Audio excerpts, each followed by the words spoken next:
Saudara-saudara kaum muslimin rahimakumullah, manusia makhluk yang hidup bermasyarakat.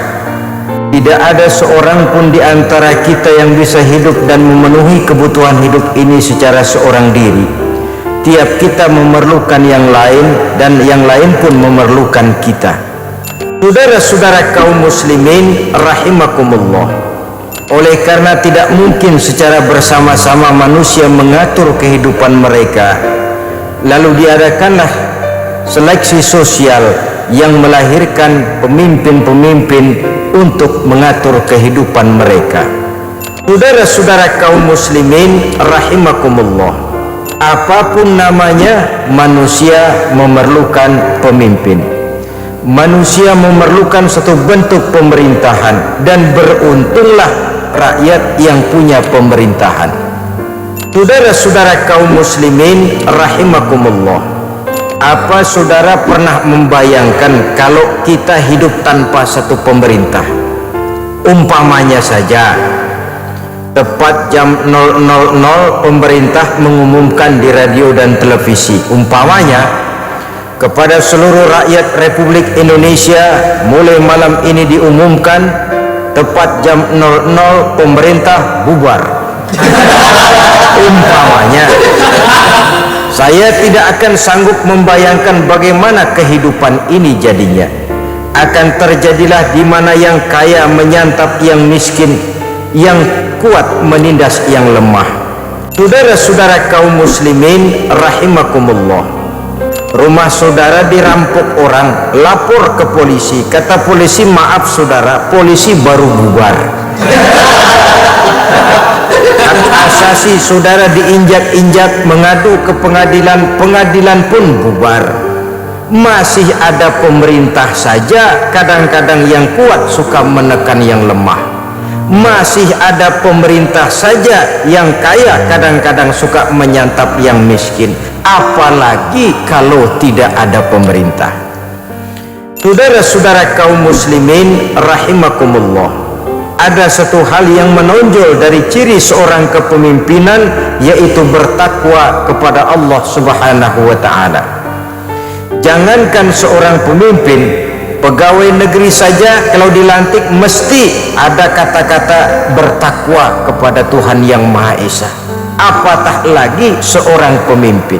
Saudara-saudara kaum muslimin rahimakumullah, saudara-saudara, Rasulullah Sallallahu Alaihi Wasallam dalam hadis yang diriwayatkan oleh Imam Bazar dari Imam Ali karramallahu wajhah pernah bersabda, yang paling berat dalam agama sesungguhnya adalah menjaga amanah.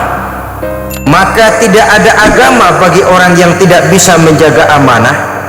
Juga tidak sholat dan tidak ada zakat bagi orang yang tidak bisa menjaga amanah. Artinya, walaupun dia sholat, walaupun dia zakat, tidak dianggap sholat dan tidak dianggap zakat kalau tidak bisa menjaga amanah. Yang terberat dalam agama bukan sholat, bukan puasa, bukan haji, menjaga dan memegang amanah. Saudara-saudara kaum muslimin rahimakumullah, seorang pemimpin adalah seorang yang memegang amanah, dan amanah itu tidak kepalang tanggung diberikan oleh rakyatnya. Maka menjaga amanah ini berat. Demikian beratnya sampai Nabi mengingatkan, asqaluddini al-amanah, yang paling berat dalam agama sesungguhnya tidak lain adalah memegang amanah.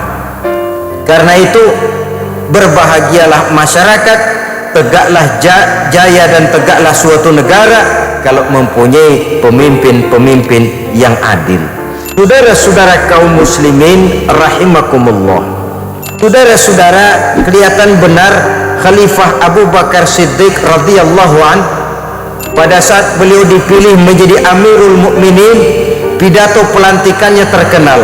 Kata beliau, ayuhan nas, wahai manusia, saya telah dipilih oleh kamu untuk memimpin kamu sekalian. Ya, kita lihat ucapan ini, saya telah dipilih oleh kamu untuk memimpin kamu sekalian. Saya telah dipilih oleh kamu untuk memimpin kamu sekalian. Artinya, saya tidak minta kamu yang memilih saya. Saudara-saudara kaum muslimin rahimakumullah, artinya apa? Inilah makna apa yang diajarkan oleh agama. Jangan memberikan jabatan kepada orang yang minta. So, orang yang minta biasanya punya target. Walastu bi khairikum, padahal saya bukanlah orang yang terbaik di antara kamu. Ini yang saya maksud sifat tawadhu tadi.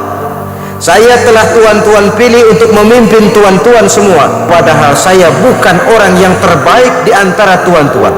Saudara-saudara kaum muslimin rahimakumullah, oleh sebab itu, kalau tuan-tuan lihat saya berada pada garis yang benar, bantu saya, dukung saya. Tetapi kalau tuan lihat saya mencong, tuan lihat saya bergeser dari garis yang benar, tegur saya, perbaiki saya. Jelasnya kepemimpinan Abu Bakar Siddiq tidak hanya ingin mendengar yang enak saja, bahkan akan lebih suka mendengar yang tidak enak. Saudara-saudara kaum muslimin rahimakumullah, tidak hanya asal mendengar yes, orang lain tidak boleh ngomong tidak, semuanya harus oke. Kalau kamu lihat saya benar, bantu saya. Tapi kalau kamu lihat saya tidak benar, tegur. Dan itu bukan cuma sekedar basa-basi. So, orang bisa juga, kalau saya benar bela, kalau tidak benar silakan kritik. Begitu dikritik, marahnya 17 setan. Cuma sekedar basa-basi saja. Saudara-saudara kaum muslimin rahimakumullah, Sayyidina Abu Bakar dengan penuh keikhlasan, kalau kau lihat saya benar, bantu saya. Tapi kalau saya berlari dari kebenaran, tegur saya. Sikap tawadhu dari cerminan seorang pemimpin yang bertakwa. Saudara-saudara kaum muslimin rahimakumullah, yang kedua, huruf qaf adalah sifat qanaah. Qanaah artinya merasa cukup dengan apa yang diberikan Allah secara pribadi. Dalam kehidupan pribadi, seorang pemimpin merasa cukup dengan apa yang diberikan oleh Allah. Saudara-saudara kaum muslimin rahimakumullah, karena itu tidak berusaha menghalalkan segala cara untuk menumpuk kekayaan pribadi. Kalau rakyat saya lapar, saya akan jadi orang pertama yang merasakan kelaparan. Tapi kalau rakyat saya kenyang, biarlah saya akan jadi orang terakhir yang kenyang. Ini kan sikap bijaksana. Jangan dibalik. Kalau rakyat kenyang, saya paling dulu. Rakyat kelaparan, saya paling belakang. Itu tentu cerminan dari watak yang egois. Saudara-saudara kaum muslimin rahimakumullah, sifat qanaah dalam kehidupan pribadi, dia merasa cukup dengan karunia yang diberikan oleh Allah kepadanya. Maka tidak ada keinginan menumpuk kekayaan untuk kepentingan pribadi. Masa kepemimpinannya dipergunakan untuk mensejahterakan rakyatnya, karena secara pribadi dia mempunyai sifat qanaah. Kalau ini tidak tertanam, yang lahir adalah tamak bin rakus alias rakah. Kalau ini sudah tertanam, akan lahirlah menghalalkan segala cara untuk mencapai maksud-maksud materi. Saudara-saudara kaum muslimin rahimakumullah, lalu huruf waw pada yang ketiga dari kalimat takwa, simbol dari sifat wara. Wara artinya terpelihara, baik dari yang syubhat, lebih-lebih lagi dari yang haram. Syubhat ma bainal halal wal haram. Haram jelas hukumnya, halal jelas hukumnya. Yang antara halal haram itu namanya syubhat, remeng-remeng.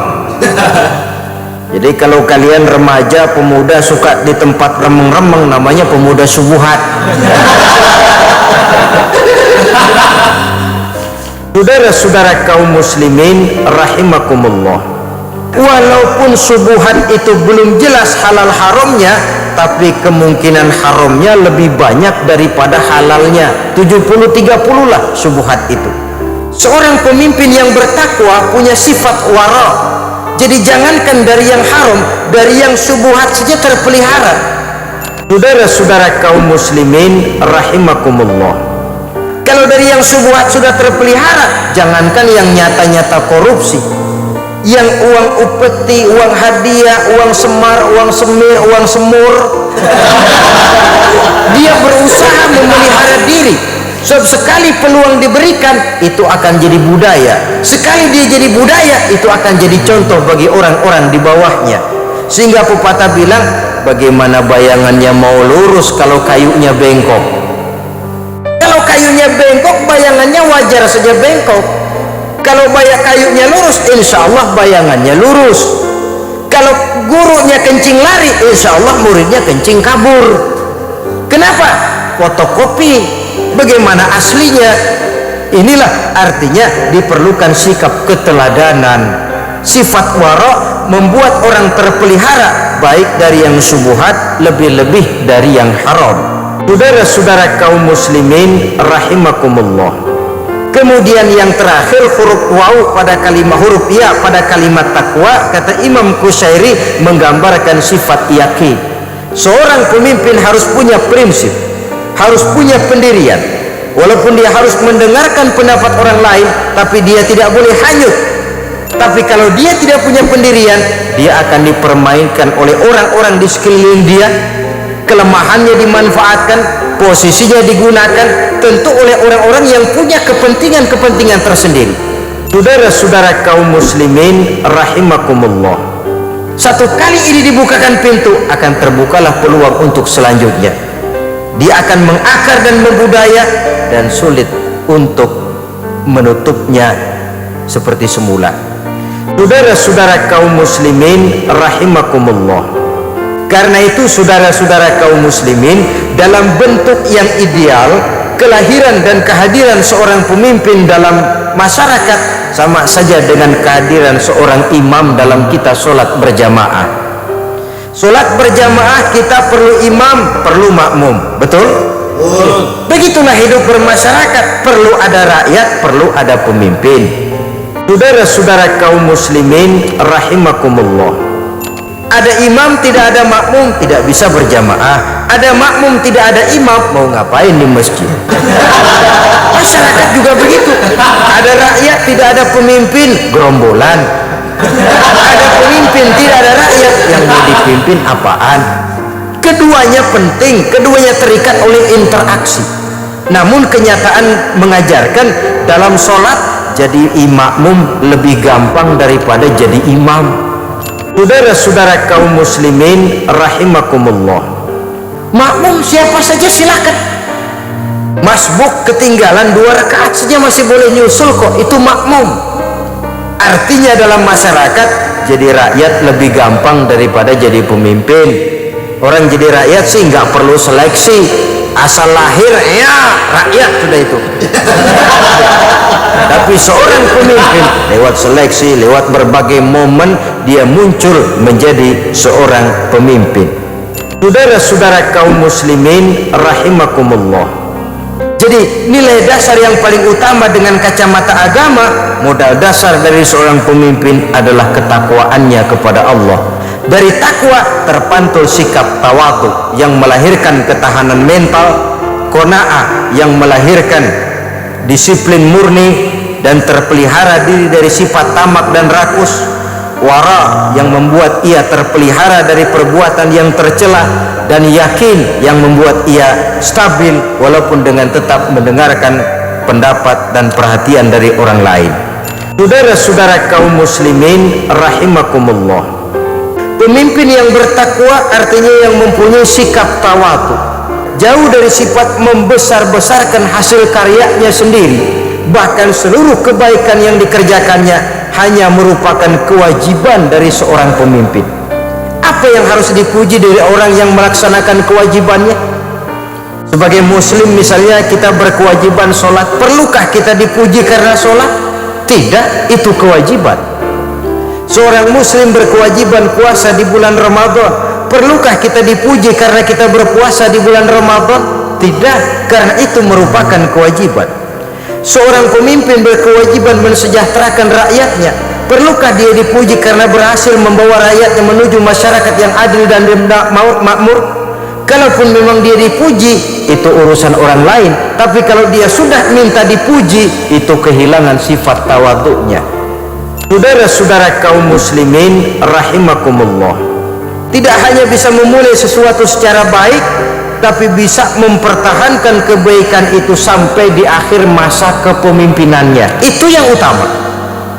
Kalau cuma startnya yang baik, pada saat mulai baru jadi pemimpin baik, tapi makin lama kebaikannya makin bergeser, bahkan berakhir dengan tidak baik, itu yang dinamakan su'ul khatimah. Saudara-saudara kaum muslimin rahimakumullah, jangan cuma teriak berantas korupsi, ganyang korupsi cuma karena belum dapat kesempatan. Tapi begitu naik dapat kesempatan, kadang-kadang lebih gila dari yang dia teriaki. Ini tidak ada sifat tawadhu, tertipu oleh perasaan seolah-olah situasi dan kondisi sudah serba mengizinkan. Ketahanan mental yang sesungguhnya, disiplin yang murni adalah pada saat situasi mengizinkan.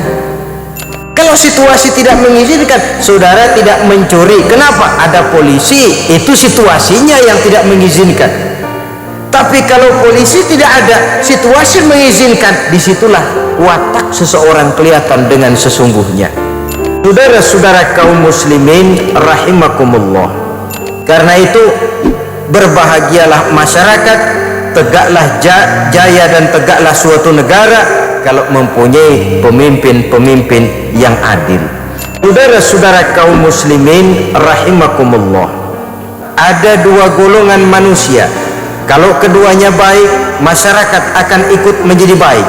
Tapi jikalau keduanya rusak, masyarakat akan menjadi rusak dan hancur. Kedua golongan itu tidak lain adalah ulama dan umara. Ulama dan umara sebagai dua pilar dunia harus bekerja sama, umat akan nikmat. Tapi kalau dua-duanya centang perenang, maka umat akan menjadi kiamat. Saudara-saudara kaum muslimin rahimakumullah, memang di segi lain tidak semua ulama mau bekerja sama. Kita bisa kategorikan, ada ulama yang menolak jabatan, ada ulama yang malah cari jabatan, pun ada ulama yang menerima jabatan tapi dengan catatan. Menurut saya yang terbaik yang ketiga ini. Menurut saya yang terbaik yang ketiga ini.